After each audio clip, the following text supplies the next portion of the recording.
안녕하세요. 오늘은 어쩌면 많은 분들이 마음속에 좀 무겁게 담아두고 계실지도 모를 이야기, 바로 우리 부모님 요양원 문제에 대해 한번 속 시원하게 풀어보려고 합니다. 특히 2025년을 기준으로 비용은 얼마나 들지, 또 어떤 걸 따져봐야 할지 A부터 Z까지 꼼꼼하게 짚어드릴게요. 여러분, 혹시 멀리 계신 부모님께 매일 전화는 드리지만 식사는 잘하셨을까? 어디 아프신 데는 없나? 마음 한구석이 늘 불안하지 않으세요? 맞아요.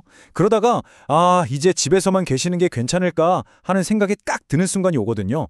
바로 그때부터 정말 깊은 고민이 시작되는 거죠. 자, 바로 이 지점이 정말 중요한 돌봄의 갈림길에 서는 순간입니다. 뭐랄까, 감정적으로도 그렇고 현실적으로도 참 쉽지 않은 결정인데요. 이 첫걸음을 어떻게 떼야 할지 지금부터 알아보겠습니다. 우선 제일 먼저 우리 마음가짐부터 한번 점검해 볼 필요가 있어요. 요양시설을 알아본다고 해서 이게 결코 부모님을 포기하는 게 아니거든요. 오히려 더 안전하고 또 전문적인 환경에서 새로운 시작을 하실 수 있도록 도와드리는 그런 과정이라고 생각하셨으면 좋겠어요. 그러니까 죄책감 같은 건 잠시 내려놓고 우리 현명한 계획을 세우는데 집중해 보자고요. 자, 그럼 이제 진짜 본론으로 들어가 볼까요?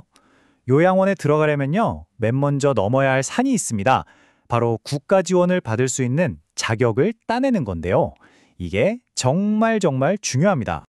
이게 바로 요양원 입소의 골든 티켓이라고 불리는 건데요. 바로 장기 요양 등급입니다. 이 등급이 있어야 국가에서 비용의 80%를 지원해 주거든요. 그러니까 사실상 이 등급이 없으면 요양원 입소는 생각하기가 어렵죠. 보통 만 65세 이상 어르신이나 혹은 나이가 그보다 적더라도 치매나 파킨슨 같은 노인성 질병 때문에 혼자 생활하기 어려운 분들이 신청하실 수 있습니다. 자, 그런데 여기서 잠깐 그럼 등급만 받으면 다 되는 거 아니야? 하실 수 있는데 그게 또 그렇지가 않아요. 등급 판정 서류를 자세히 보면 급여 종류라는 칸이 있거든요. 여기에 시설급여라고 적혀 있어야 요양원에 들어가실 수 있는 거고요. 만약 재가급여라고 되어 있으면 집에서 방문 요양 같은 서비스를 받는 걸 의미합니다. 그래서 요양원에 가려면 반드시 시설급여가 필요하다는 거 꼭 기억하셔야 해요. 네, 맞습니다. 이 시설급여라는 게 바로 국가 지원을 받아서 요양원에 들어갈 수 있는 공식 자격증 같은 거예요. 보통은 거동이 많이 불편하시거나 도움이 많이 필요하신 1등급, 2등급 어르신들은 처음부터 이 시설급여를 받으시는 경우가 대부분입니다. 그러면 이런 질문이 생기죠. 우리 부모님은 3등급인데 재가급여가 나왔어요. 그럼 요양원은 못 가나요? 아니요, 방법이 있습니다. 예를 들어서 돌봐드릴 가족이 아프거나 직장 때문에 도저히 시간이 안 된다, 혹은 집 환경이 너무 안 좋다, 아니면 치매 증상 때문에 집에서는 도저히 케어가 안 된다, 이런 특별한 이유가 있으면 급여 종류를 바꿔주세요 하고 신청해서 시설급여로 변경할 수가 있어요. 자, 이제 시설급여 자격까지 갖췄다고 해볼게요. 그럼 그 다음에 뭘 해야 할까요? 정말 중요한 질문을 스스로에게 던져봐야 합니다. 지금 우리 부모님께 필요한 게 과연 치료일까? 아니면 돌봄일까? 이 두 가지를 구분하는 게 정말 중요한데요. 왜냐하면 어디로 가야 할지가 완전히 달라지기 때문이에요. 생각보다 많은 분들이 이 부분을 헷갈려 하세요. 자, 보세요. 요양병원과 요양원. 이름이 비슷해서 같은 곳이라고 생각하기 쉬운데 이건 완전히 다른 곳입니다. 쉽게 말해서 요양병원은 의사 선생님이 계시는 말 그대로 병원, 즉 의료기관이에요. 치료와 재활이 주목적이죠. 반면에 요양원은 요양보호사 선생님들이 중심이 되는 생활시설, 그러니까 복지시설입니다. 일상생활을 편안하게 돌봐드리는 게 목적이고요. 적용되는 법도 보험도 완전히 다릅니다. 그러니까 핵심은 딱 이거예요. 요양원은 병을 치료하는 곳이 아니라 어느 정도 안정된 상태에서 꾸준한 돌봄이 필요한 어르신들을 위한 곳이라는 거죠. 만약 지금 당장 치료가 시급한 상황이다? 그럼 요양원이 아니라 당연히 병원으로 가셔야 하는 겁니다. 아주 간단하죠? 이걸 보시면 이해가 확 되실 거예요. 예를 들어 부모님이 고관절 수술을 하셨거나 뇌졸중으로 쓰러지셨다고 해볼게요.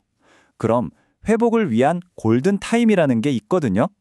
보통 수술하고 나서 3개월에서 6개월 사이가 정말 중요해요. 이 시기에는 몸의 기능을 최대한 끌어올려야 하니까 요양원보다는 재활병원에서 집중적으로 치료를 받으시는 게 맞습니다.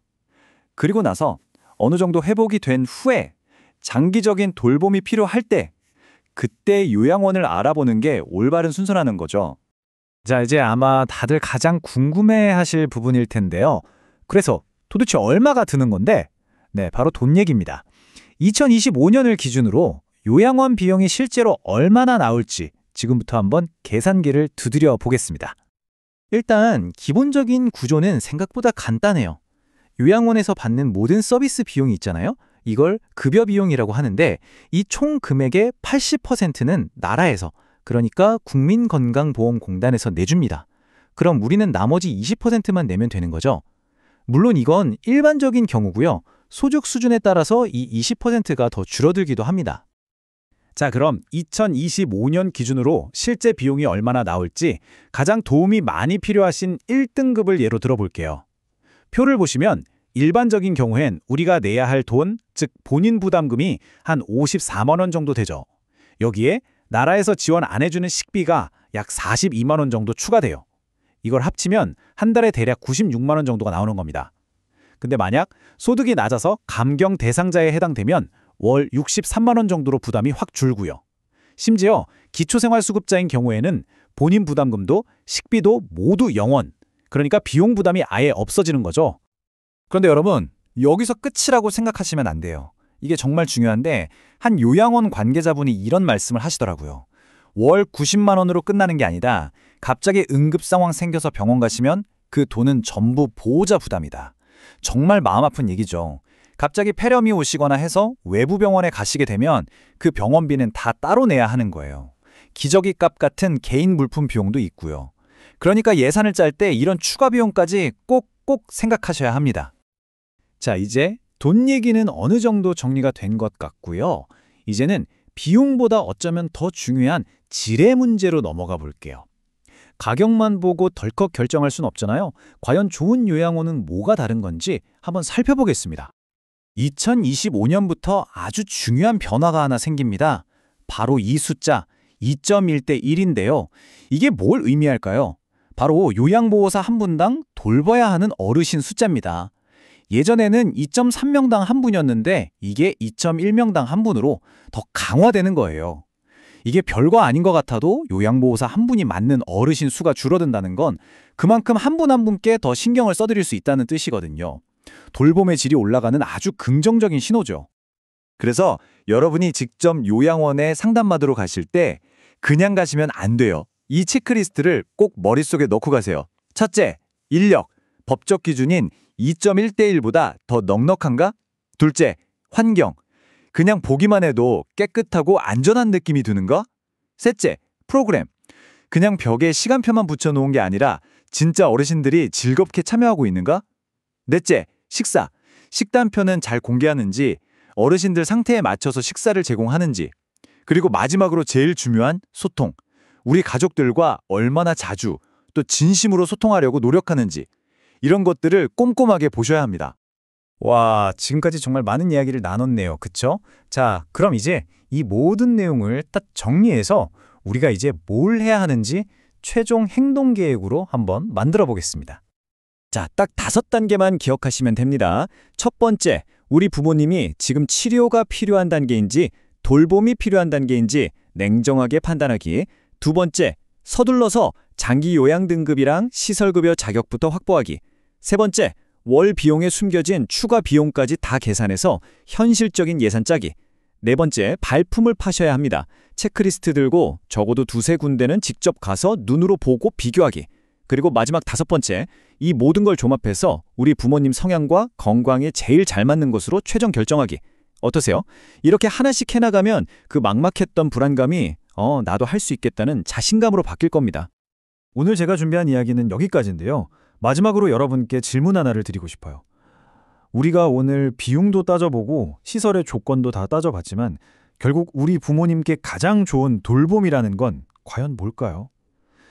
물론 정답은 없겠죠. 하지만 이 질문을 계속 마음속에 품고 고민하는 그 과정 자체가 결국 우리 부모님을 위한 최선의 선택을 이끌어낼 거라고 저는 믿습니다.